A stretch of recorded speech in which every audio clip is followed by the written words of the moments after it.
live once again, Quarter Life Critics. Today is January 31st, 2024, guys. End Wow. of January.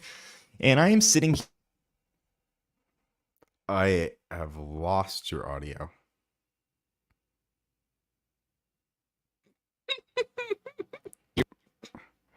Okay. It is January 31st, 2024. We have some technical difficulties, but still lagging behind from Is this working? our host, no. our generous host, Quinn McHale. He'll be back in a second, but in the meantime, this is episode 25. The director is the one, the only Grant Farmer. I'm the director. It's beautiful because, you know, we have our premier director directing what is potentially the most important episode. We're Quarter Life Critics, and this is our quarter century podcast. It is. This is episode. All right, guys, I'm back. And Pat and Quinn is back. So we have myself Bring it to A game. as the director. Is it working now? Grant, we have Quinn over here. Quinn, say hi. Hi. And then we have our best friend Patrick with us. Welcome. The trio. Thank you all for joining. What do we do here? You know, I already let the audience know that, you know, I'm the director this time, but, you know, Quinn, I think you have an explanation of what is the director. The What do we do director. here? Oh, I can tell you for sure. So the director, he's usually a man on this show that guides us. Usually a man. I think it's always songs. Usually, we don't know. It's, you know, I don't want to make any assumptions here. So, usually a man who guides us on a journey of intellectual thought and analytical thinking of a film or a TV show. And, you know, today I think we're going to really need the director to step up because, you know, this one was a doozy. There's probably a lot to uncover, if you will, There is. of this film. So I don't know if you told everybody who the director is, but it's you, Grant. It's me. I have. Take it away. So, thank you, Quinn, for the introduction. So today we will be talking about Blue Velvet, a film directed by David Lynch that came out in 1986. It is one of his most famous films. And what is it about, Patrick? Could you tell us a little bit about the film? Yes, I will, director, like a hot knife through butter.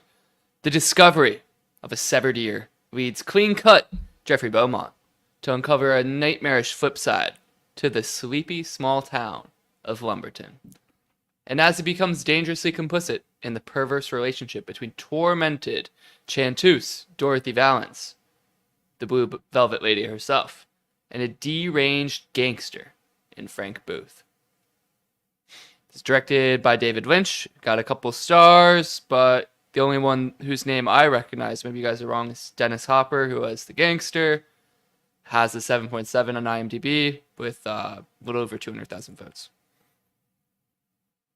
Did you guys recognize any of the actors? I know Kyle MacLachlan and I believe Laura Dern are both in Twin Peaks, which is Makes sense. also David Lynch and inspired by this film. Blue Velvet. So, what I want to do the Kyle. first. Oh, you recognize Kyle MacLachlan? I feel like I Yeah. recognized him. I think Celia pointed out he's in Desperate Housewives. Is that the one I'm thinking of? Or is it a different actor? I don't think it's Dennis Hopper. Yeah, one with Kyle MacLachlan. As a young guy. I recognize actually, which was I was kind of impressed with myself. I don't know if you there guys you have go. watched. Have you guys seen Deadwood? No. I've heard of Do you know the show? So, let me just pull up a little Google tab on here. So this is the doc.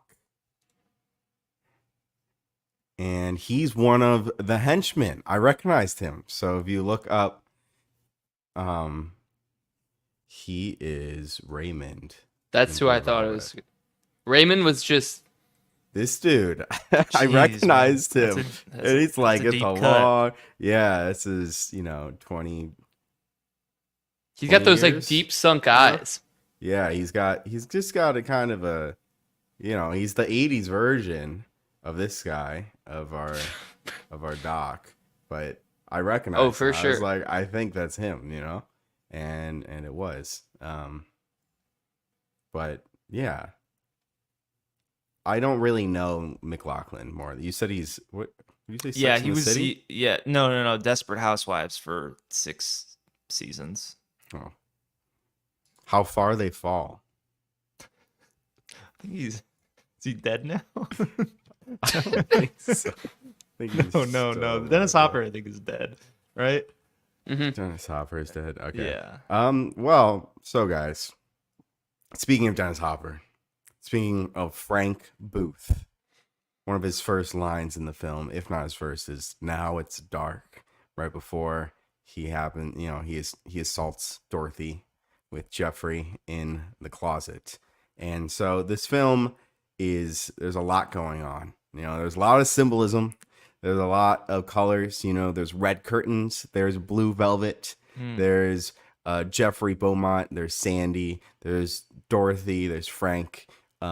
We got an insect theme with kind of beetles decomposing and the robins eating bugs. We got different beer brands all associated to different characters. There's a lot of things going on. So when you think about this film, what does it mean to you? What was this film really about? Because I think we can all recognize that it goes beyond just the plot. There is a few layers to unpeel about this film. I think it gets a little archetypal. So, Quinn, Sure.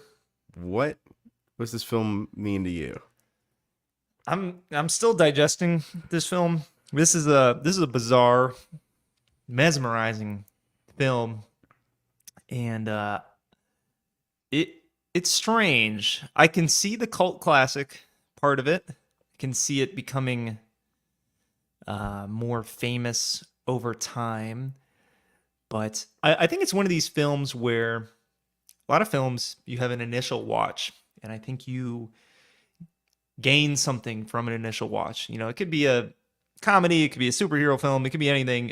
You're watching it, and you the plot is unraveled, and you have a sense of satisfaction, and you learn things, and then, all right, on your second, third, fourth, fifth viewing, if there's some rewatchability, you can have some more gain from that.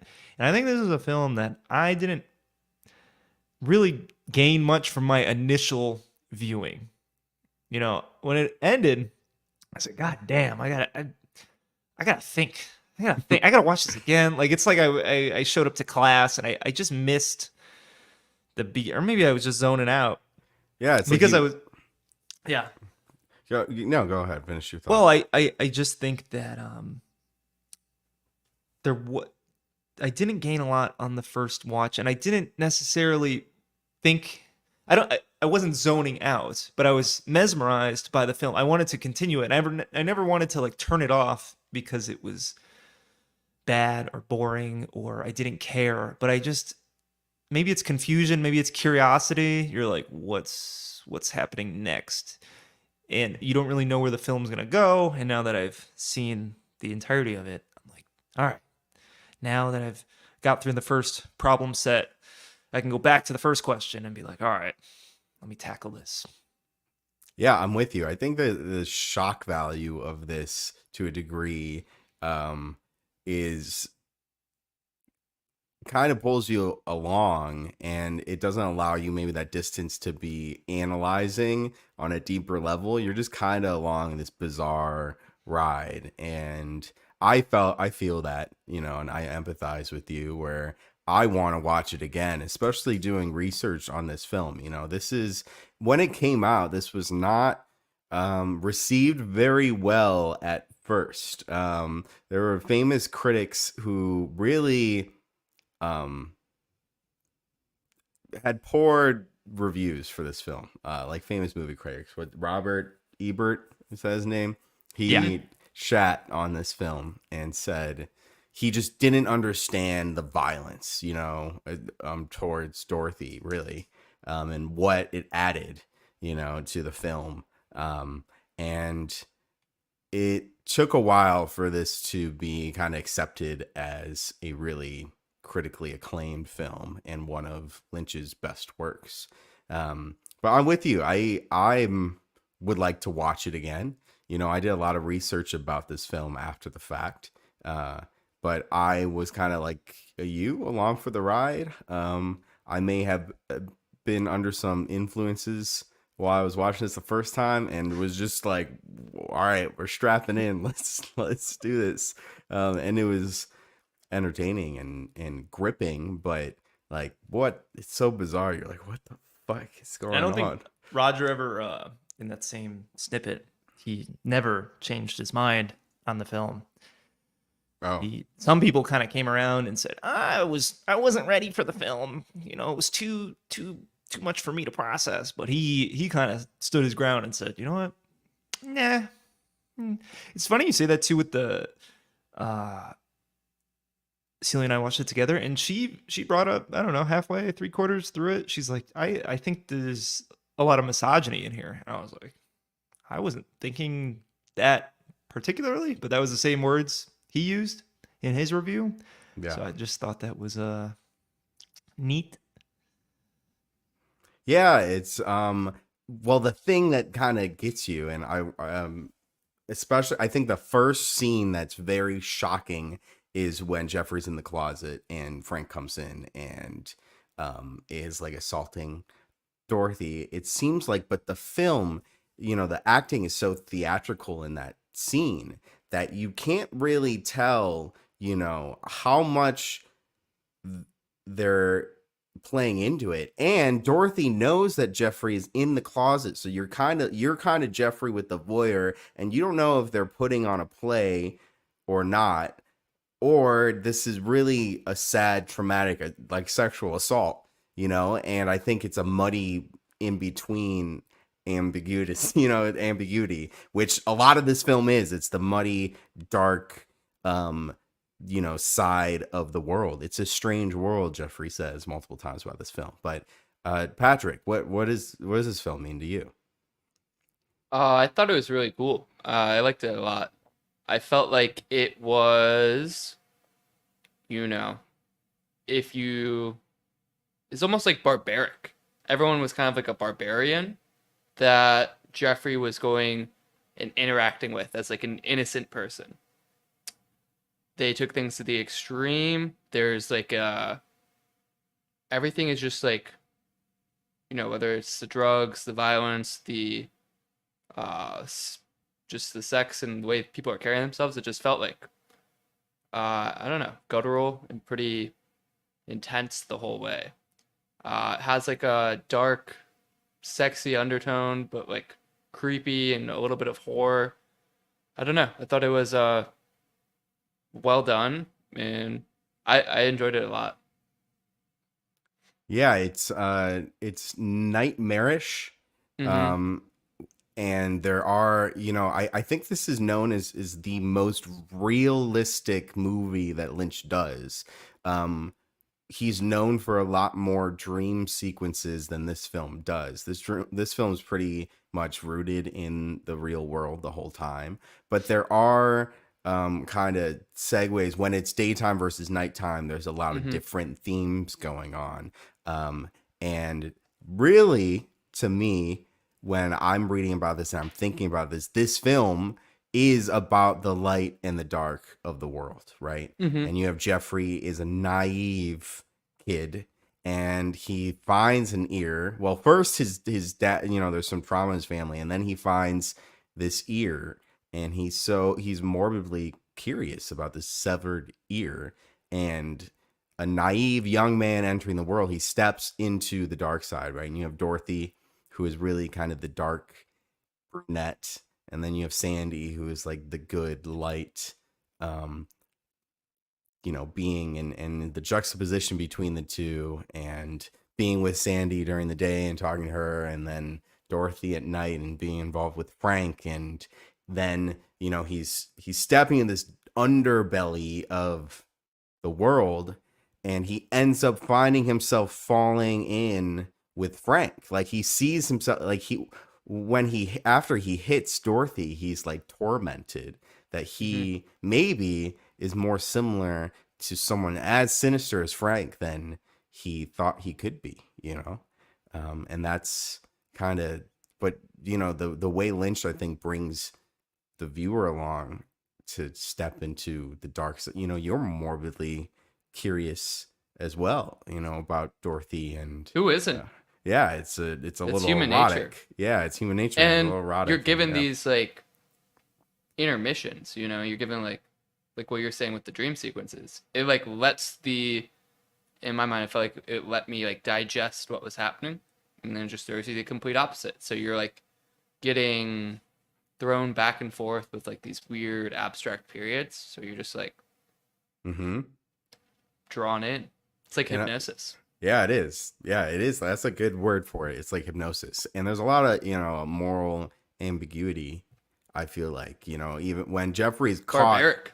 Yeah, it's barbaric. Jeffrey's caught hiding in the closet, and Dorothy's response is kind of inviting him. Big time. Big time inviting him further. Yeah, so like he's caught being a creep in the closet, like a voyeur, while she walks in and she's getting undressed, and he's kind of invited to go deeper and darker with it, which I think is a universal theme in this film.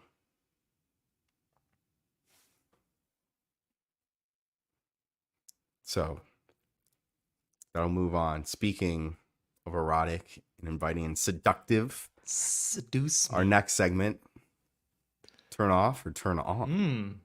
So this movie was bizarre, and I'd like to know what you guys thought. So did it draw you in? Did it push you away? Patrick, since you kind of started talking about this, what was this for you? Yeah, I'll go turn on. Yeah, sure. I was drawn in. Thought it was interesting. I'm a curious cat. I like go to have little side quests and adventures, and I feel like that's predominantly what this movie was offering. It's like little short segments. If you are Jeffrey, which, protagonist, you're just kind of tagging along on these little investigations, He's kind of laying out a plan, so it feels like you have an idea of what's coming next, and then that's subverted. And then you kind of go back to the drawing board. And I don't know, found it inviting. Quinn? I thought it was mesmerizing. I like the hypnotic term that was thrown around. It's like a hypnosis. It was interesting before. It's when I mentioned, I finished it and I wanted to kind of watch it, but at the same time, I don't want to rewatch it. It gets to be a bit too abstract, and I see a lot of the, I don't know, themes or messages, but I think you could make a film about the same things, but not have it look anything like Blue Velvet. I think it has its own particular style and charm, and I don't know. Maybe it is seductive. Sometimes I'm turned on, sometimes I'm turned off, and I don't know what to think. And I'm watching it, and I'm just trying to make heads or tails of like, okay, this, what is that? That's like a big part of the film. And then you think about like, I don't know, the father. What does the father have to do anything? The father kind of got her. I was thinking the father was more of a mystery, like he was going to be involved somehow, but really kind of seemed more of a plot element / disturbing hospital visit. I thought, by the end of the film, we can get into this. I thought the whole thing was a dream. He woke up and he was like in this weird fantasy land. And it's the way these people talk too. And, I thought there was going to be You know what it reminded me of? It reminded me a lot of movies like not just the 80s stuff, but Fight Club and The Shining, where there is sort of a mysterious element, but there's also this supernatural element that was like, oh, this person doesn't exist, or there's some sort of connection that goes beyond reality. But really, I think this film was pretty much just realistic, surface level, like nothing magical is happening. It's just it's corruptness and weirdness and beauty and sex and drugs and all of that just thrown into the mix. And I was kind of waiting for a big reveal that never happened. Hmm. And I don't know. It's definitely thought provoking. You watch it, it's shocking. You go, jeez, this is, there's not a lot like this being made. So I'd say both. I was turned on and turned off.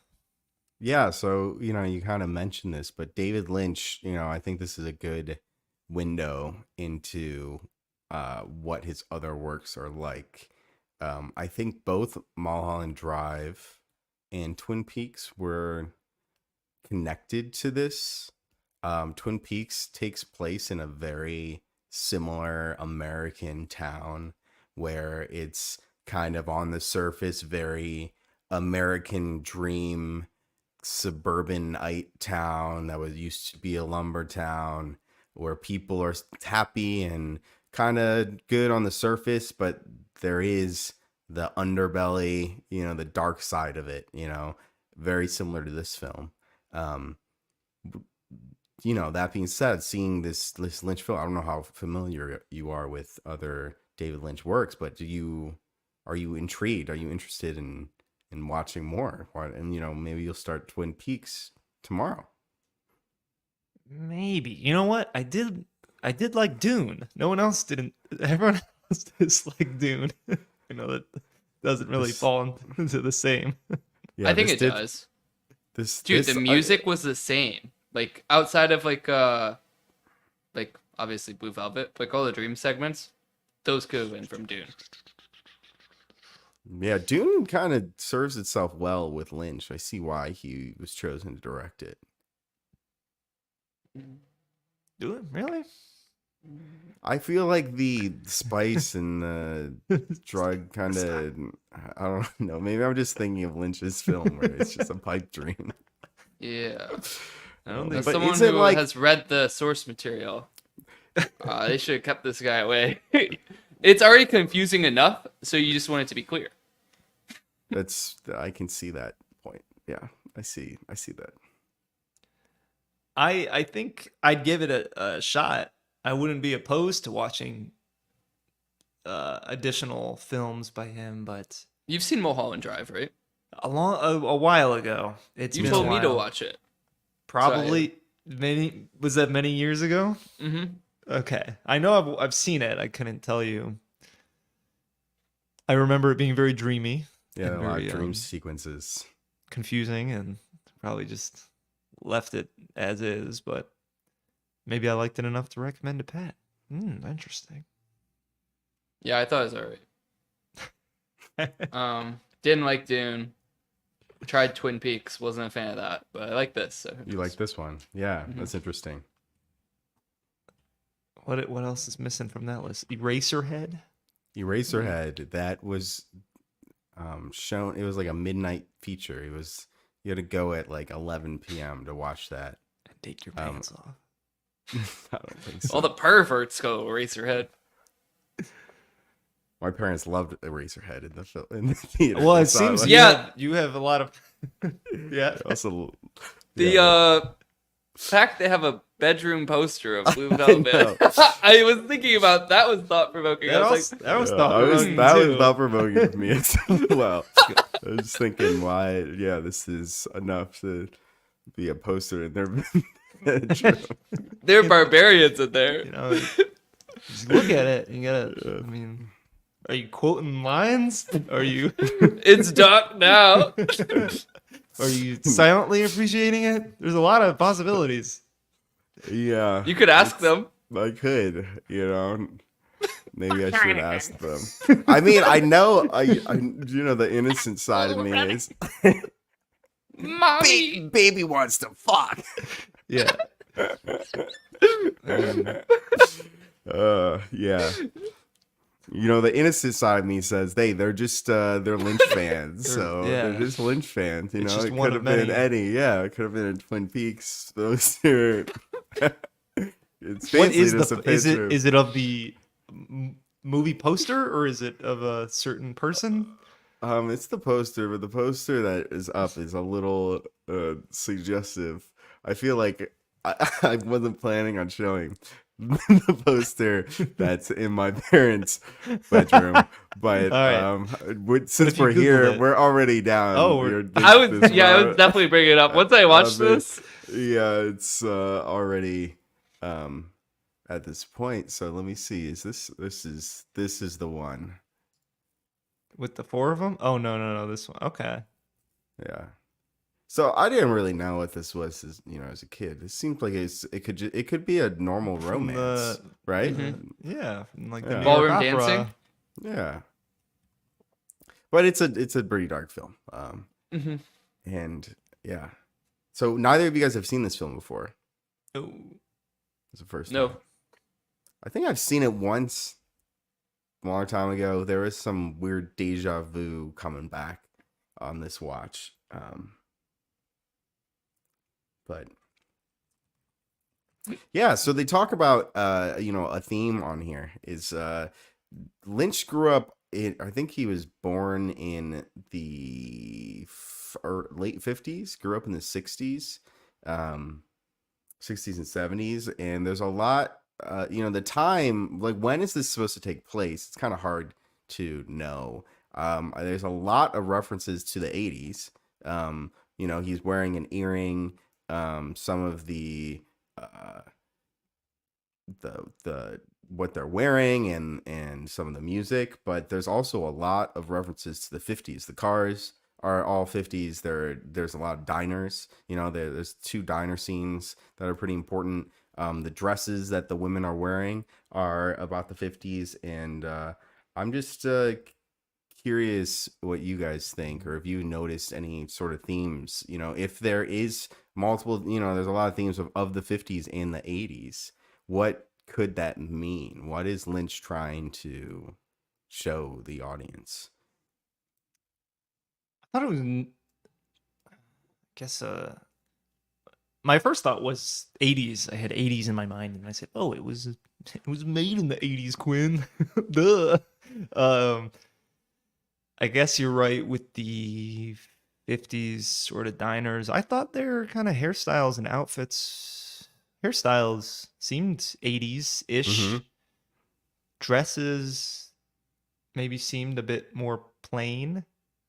Maybe that is closer to an earlier time period. I didn't think about the 50s. I think I was just in the 80s. What about you, Pat? Not good with periods, so I was living in the present, brother. I was like, they got no phones, no internet. They're in the Yeah. past. They're I on- think it was trying to show, the 50s was a very positive post-war time, and we had like images of the white picket fence. We had suburban nature, and I think again this is kind of the light and the dark theme that seems to pervade here, where the 80s maybe is the point where people are realizing, this is the Reagan era.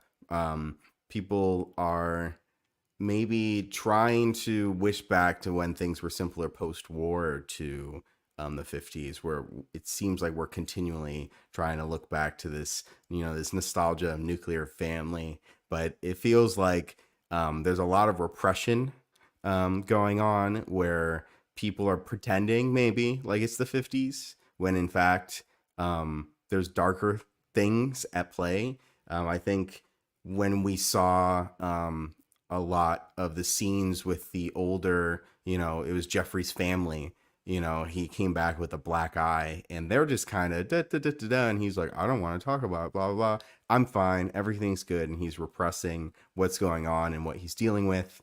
And there's some sexual repression as well in this film. So that could be a possible reason why there's kind of a bending of the eras between the 50s and the 80s here.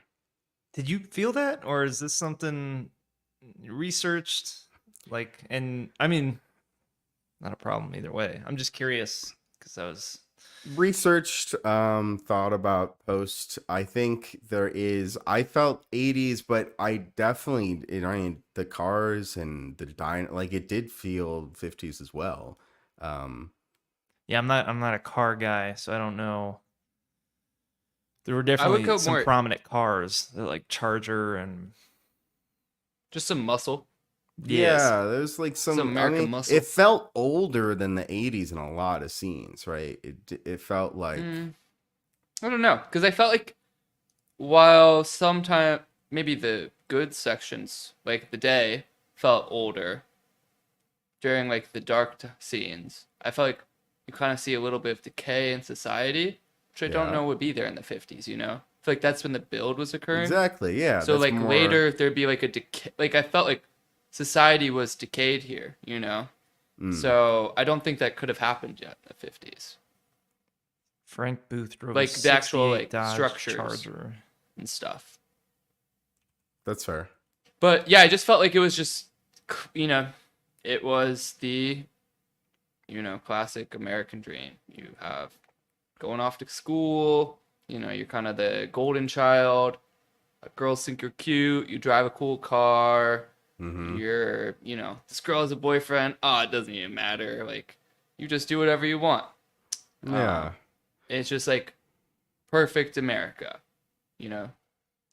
Yes, but when you think about Greece, right? I feel about Greece. I'm like, so when did Greece take place? Greece took place in 1959. I feel like feels like a Greece era, right? I disagree. Really? I feel like we don't get any 70s counterculture hippie vibe at all. And that was what went into the 80s. I just feel like it's a small town. I feel like you just don't get counterculture. I don't know. I don't feel. I feel like it's later. It's tough to tell. I mean, Yeah, it's just ambiguity. without people like screaming in your face. "Ah, this is something that only existed in a certain time period. It seems like a small town. And you're not shown very many predating characters technology. either. Like you get little glimpses, but really just focuses on a relatively tight cast. So the car was a 80 or what did I say? 68 69 or something. 68 Dodge Charger.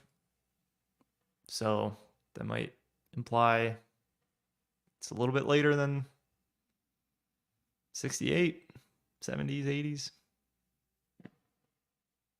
Yeah, I just felt like it was just a pick. I don't know. There's no need for counterculture. Culture is perfect here. In this Thunderdome. Lumberton. What is that Lumberton. mean, right? Yeah, Lumberton. Lumber, yes. where things get chopped. I thought someone was Or gonna get cut in trees. half, dude. The I oak would have bet rings. money on that. Or like goes through a wood chipper or something. Yeah. I would have bet money that. Man, I wanted That more, would've fit. more death. Maybe that happens in Twin Peaks. Well, so speaking of things that happened in the film, Speaking of the ending itself, we had the climax with Frank getting killed, with Jeffrey killing Frank, and then we kind of have this this sometime after, sequence of Jeffrey and Sandy are dating, and he doesn't seem super, it doesn't seem like everything's great, and Dorothy's reunited with her kid, which is touching. Wait, you think? But even you don't even think Things everything's don't great? seem great. after hugging like her son, like there's still this sense. No, not of, Dorothy. No, With no, Jeffrey? Yeah, with Jeffrey. Yeah, no, with Jeffrey and Sandy, I just felt like he was kind of, I don't know, still stuck maybe a little bit in that time, in the dark. I felt I didn't pick up on that. No? Mm-mm. You thought he was good? Thought it was, I thought it everything was too fake. good. Yeah, I thought it was like too good. I Like thought the it was dad's all happy and the families are everyone's- intermingled. I was like, this is fake. I don't trust this.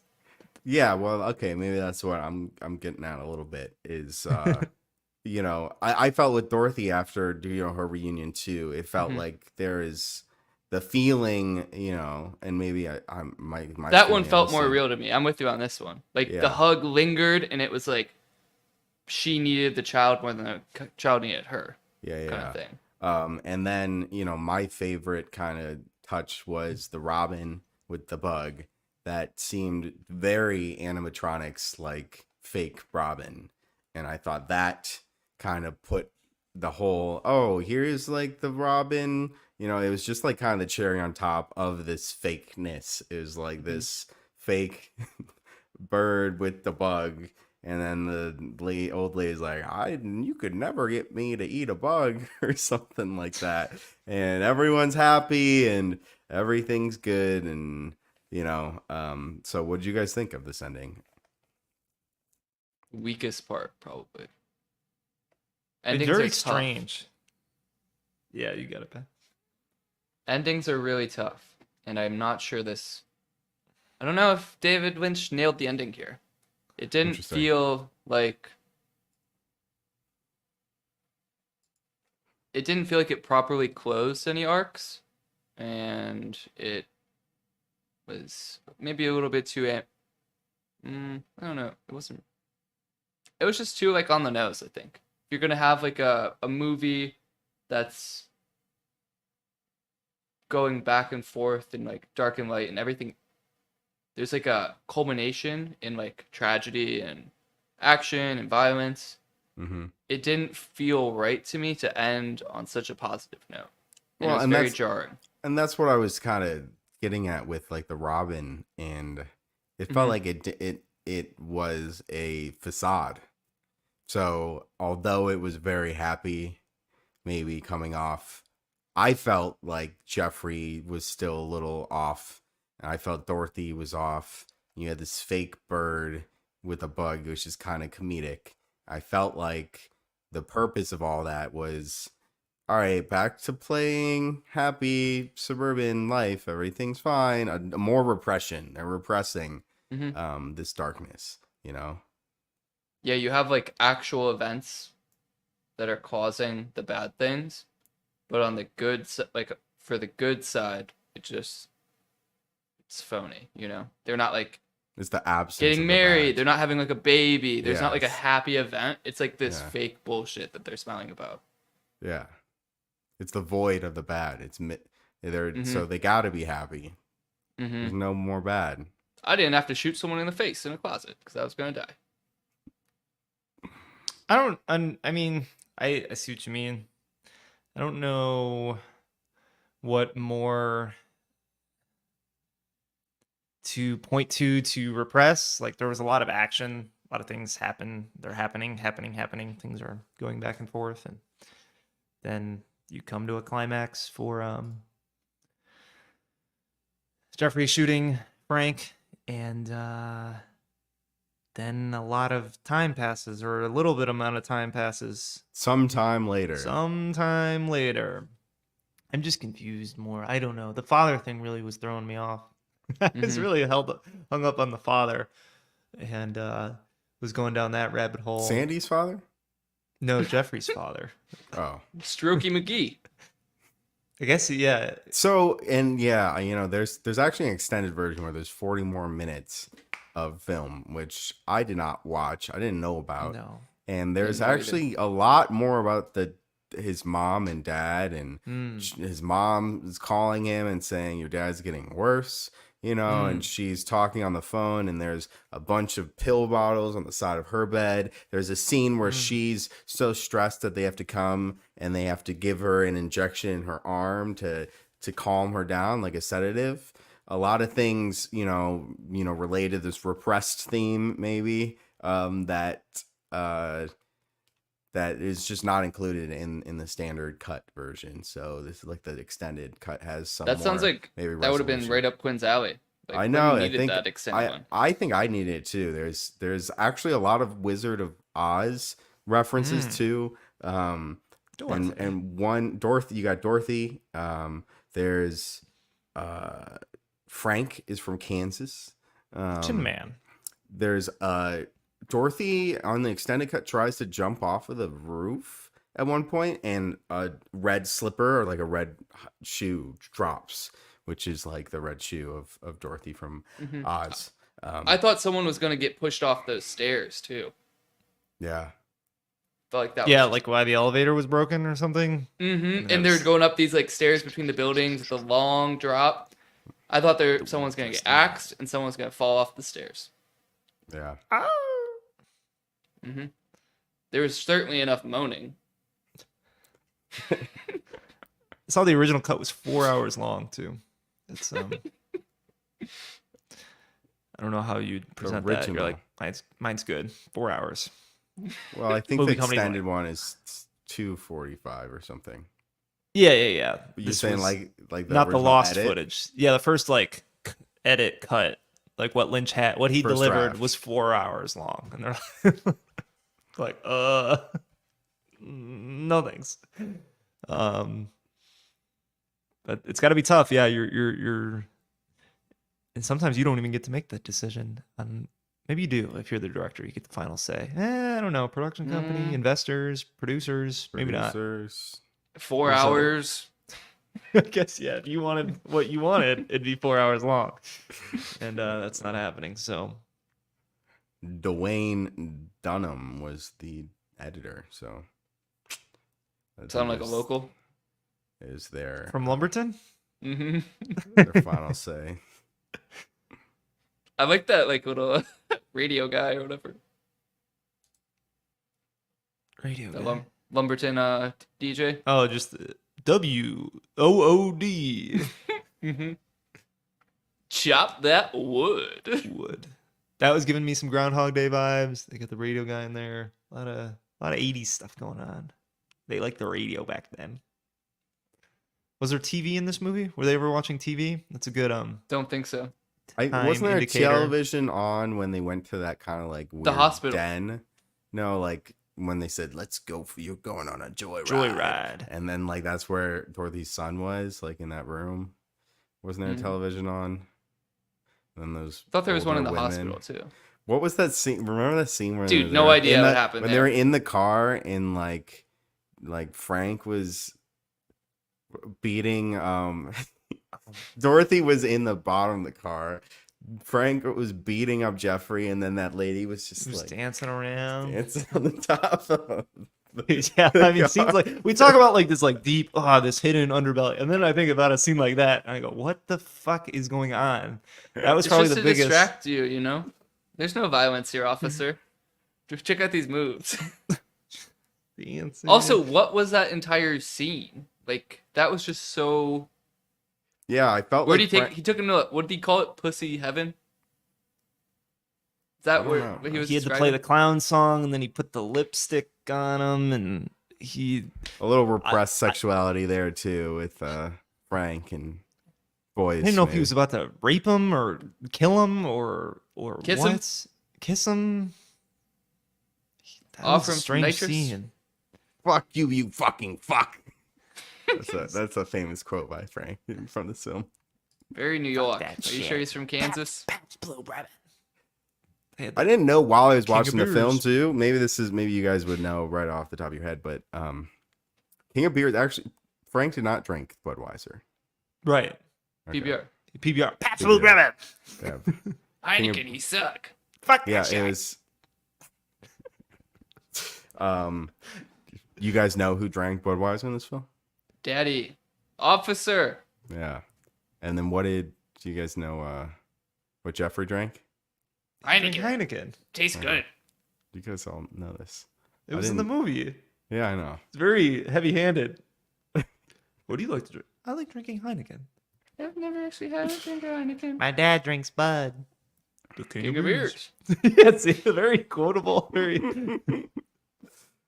Uh, Just yeah, simple. that scene was messed up. Oh man, he was taking some drugs too. Is it Yeah, nitrous? so that no, or I laughing think gas or whatever? no, I think it's amyl nitrate is what it's supposed to be.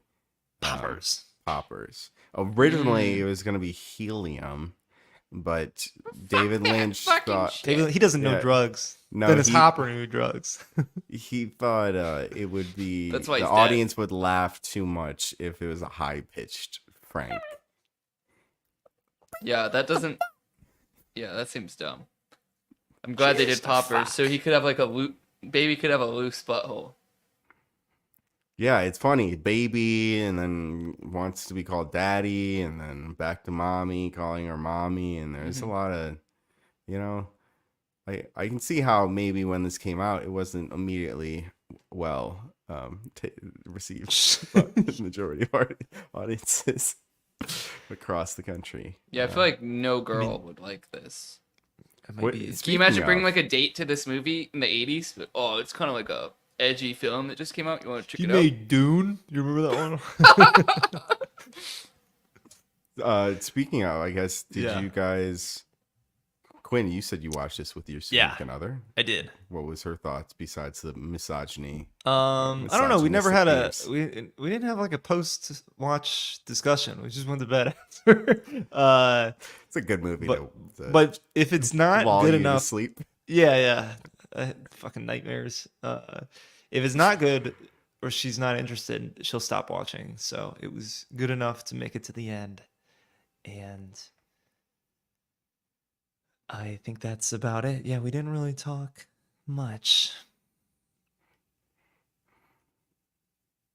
Okay. I watched it solo, Watch this so solo. I don't think I watched would it. have liked it though. She doesn't like violence in movies. Okay. This is It was pretty violent. Pretty and violent. Sexual violence. One of the most too. more violent films. Realistic. I think the violent- thing is, violence, it's too. realistic sexual violence. Yeah, you don't see So- that a lot. You don't see that a lot, even after this film. I hear this film did open a lot of, it inspired a lot of movies to kind of push boundaries in Hollywood more, as this film did, because but so any You other and Katie watch it together? yeah, we did. was Again, her- we didn't have a post-mortem either. Set the mood. But I think she was a little freaky, and as I said, I was under. Which way? Like, turn off or turn on? I think she was a little turned off. Freaky is just like a word that. Yeah, I know. Well, I was like, all right, we're watching this, and I was watching. I watched the first 15 minutes of it. It's kind of intro, and then I was like, you know what, I'm gonna maybe imbibe a little bit, and I smoked a little, and then immediately like I'm like getting high. I'm like, You're whoa, like, this I'm is a getting kinda high, mistake. and then like the assault scene happens. I'm like, whoa, this is a lot that I'm strapped into now. So let's do it. But yeah, it is good. I think I want to watch more things by Lynch. I'm really this whole dark It's in your and blood. entering the it is a lot of my family like Twin Peaks. So anyways, kind of I want any final thoughts from either of you two about this film before we dive into one of our arguably our most famous segment, The most famous one. Notorious segment, if our you will. notorious segment. No, I think we've probably haven't discussed everything, but we discussed a lot. Yeah, I think it's the most I'm gonna get at this point in time. Well, with that, I don't find myself wanting to watch more though. Like, I feel like I don't need to even see it again. I don't know. I don't like rewatching movies. no. But we're not Twin Peaks. You're not. Well, I guess you said you already He said we're no. done. on It was that. like 3 or 4 episodes, so I didn't. See, I've done the same. I could never get into it, but maybe if I go in with a knowing the That's how I went in the underbelly- last Like, time. though. I Like, just really watch it. I might like it.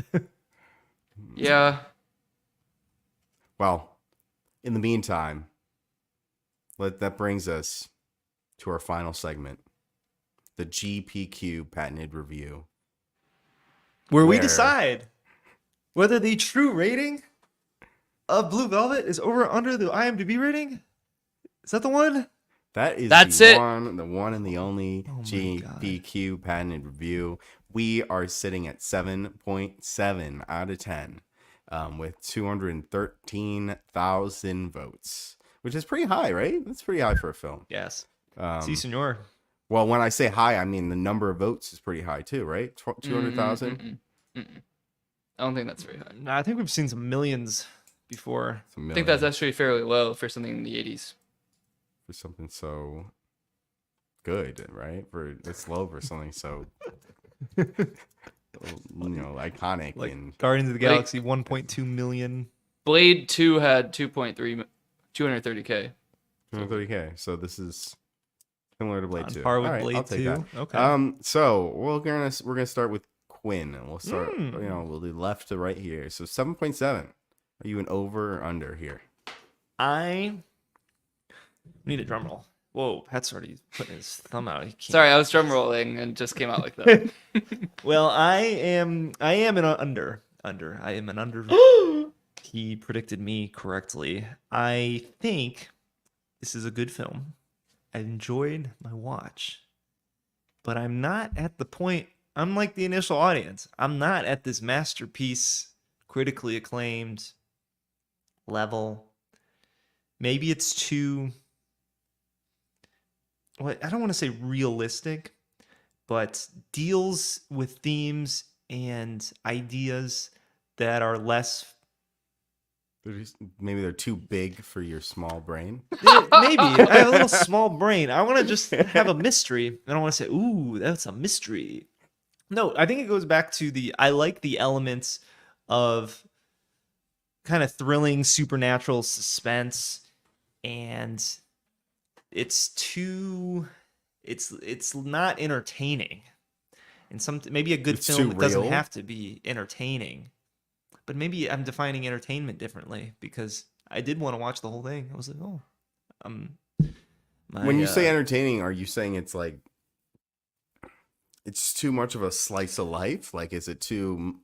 It's like What slice of life are you living, pal? I don't know. I'm it's saying very it's like bizarre and weird, and I don't think it's generally something that I I'd get what want to Quinn's chat saying. about. I do too. It's kind of casually.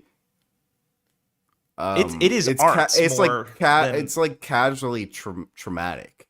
It's like it's not. It doesn't feel like super over the top. Well, I don't know. It is over the top though and theatrical, but at the same time, think it feels very real. I don't know. It's the same It's- feeling that art, I think, In both- gives you.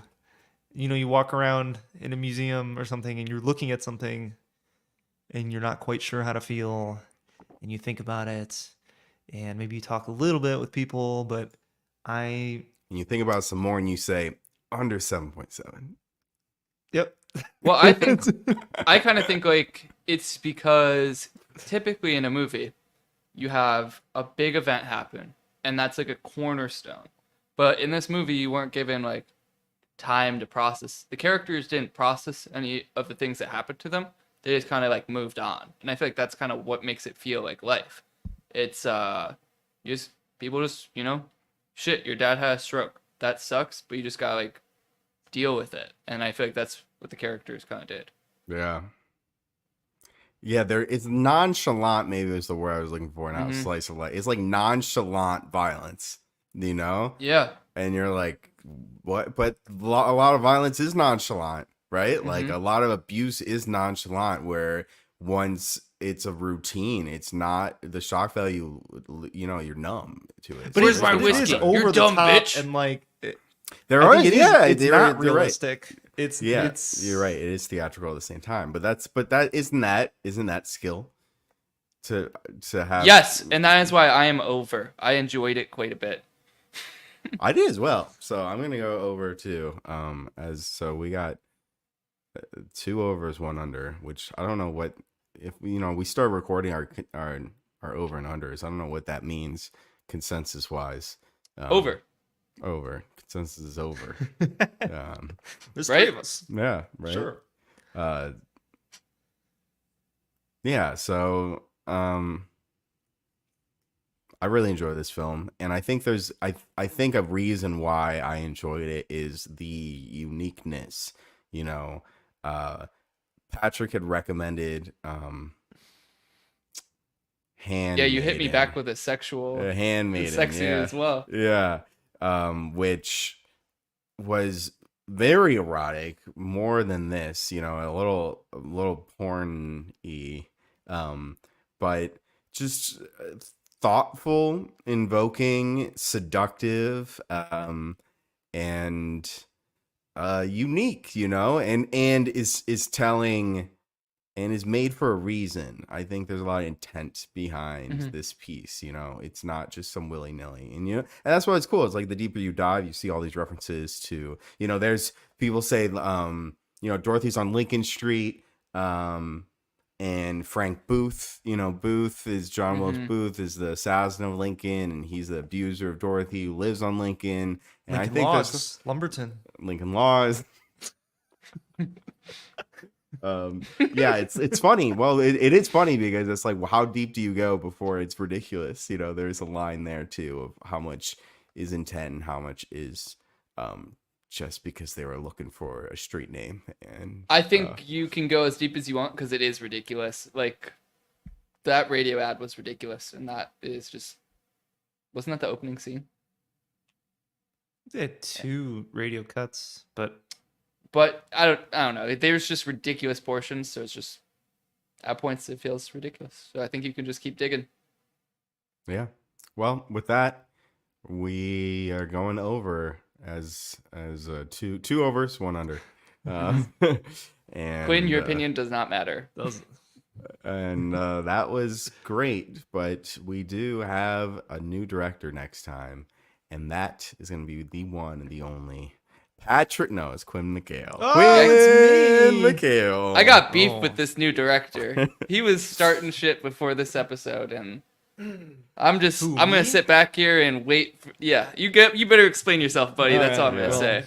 You're on the hot seat. I'm in Yeah, the hot you're in seat the now. hot All seat. right, we got I next am no time. longer the director. All eyes on you. All right, ladies and gentlemen, boys and girls, next time, which should be, February 14th. Valentine's Day. Lover's Day. If we don't have Blue any other Valentine? plans. Was not Blue Valentine. You know, I Okay. thought we could switch it up, guys. We've been reviewing a lot of movies. And in my intro, you know, we do say we review TV shows as well. So I think we're going to try out a TV show.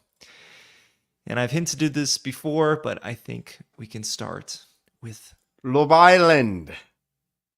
The Curse by Nathan Fielder. For Valentine's Day? How sexy.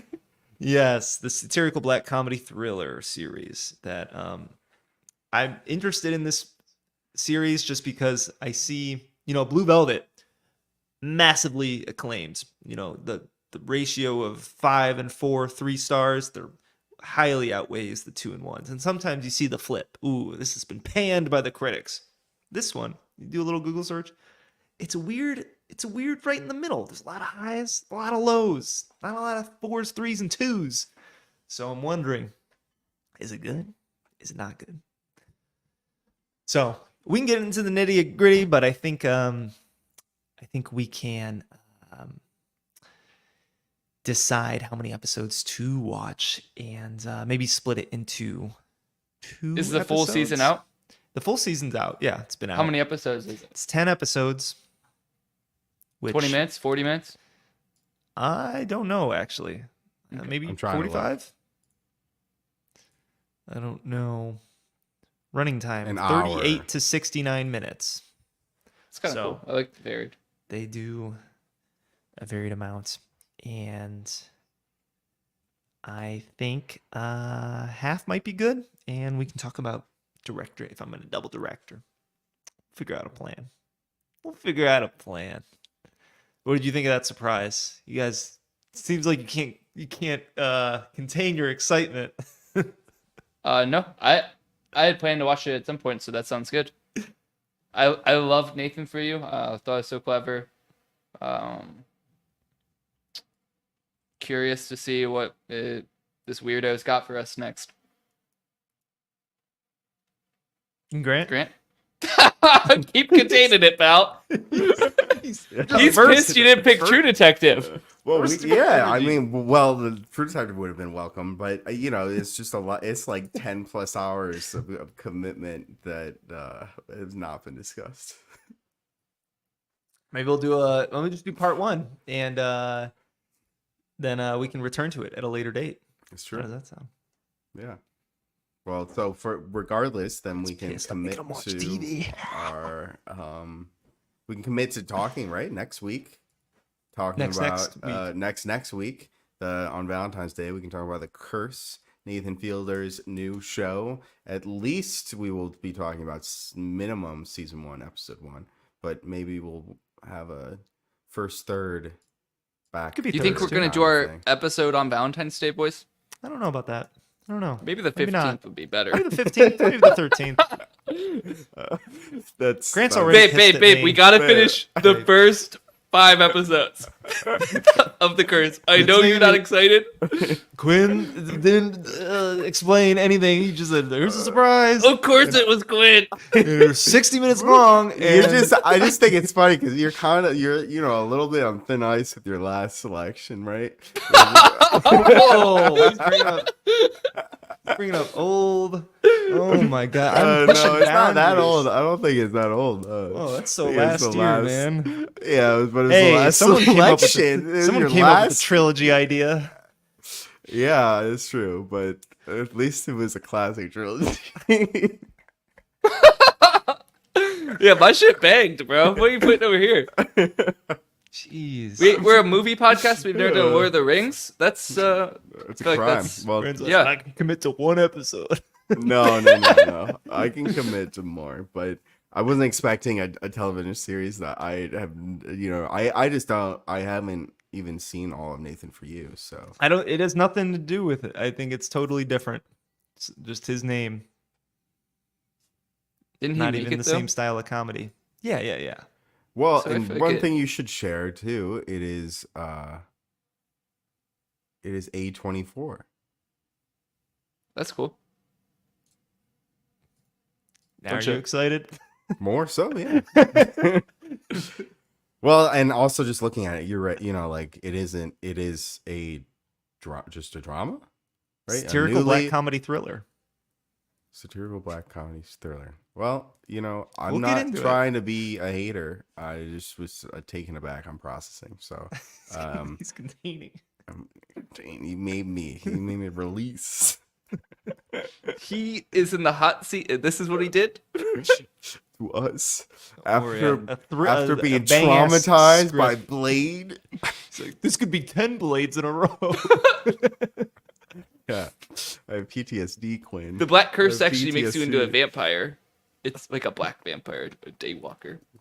Yeah, well, so where do we watch this? Is this available for all of our audience members? Let's not mention any you got to pay a pretty penny to get named on our, episode, so don't mention any of these non-sponsors. All right, well, you can figure it out. With a simple search engine. And with that, we will see you guys next time with The Curse. The Black Curse? With the Just Black The Curse. Curse. What Just the the hell? curse. The Curse of the Curse. Black Pearl. Nathan Fielder. So thank you guys. Until next time. Follow us on our Instagram. Our handle is Quarter Life Critics, and that's where everything is posted, except Godzilla, which is going to be posted very soon. It's true. Thank you guys. Until next time. Peace. Peace.